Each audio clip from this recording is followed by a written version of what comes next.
Since October 1973, not a single Israeli has thought seriously that when they were about to be annihilated, you or any Europeans would lift a finger, and they knew you wouldn't. And they were right to know you wouldn't. And you wouldn't. When Israel is pushed to the situation it will be pushed to, of having to believe they mean it, and when every bit of jiggery-pokery behind the scenes runs out, and when the UN and distinguished figures have run out of time, and Iran is about to produce its first bomb, Israel will strike.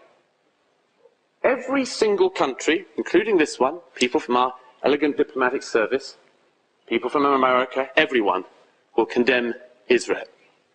Everyone in the Middle East will condemn Israel. And they will go back to their homes and they will say in private, thank God for Israel. The Saudis, the Bahrainis, the Egyptians, the Libyans, the Lebanese, everybody will say thank God they did it. Because nobody else would. The proposition being put before you tonight is that you have a choice between war and an Iran with the bomb. You have a choice, as has been said before, between war and dishonor. You'll choose dishonor this evening and you'll get war.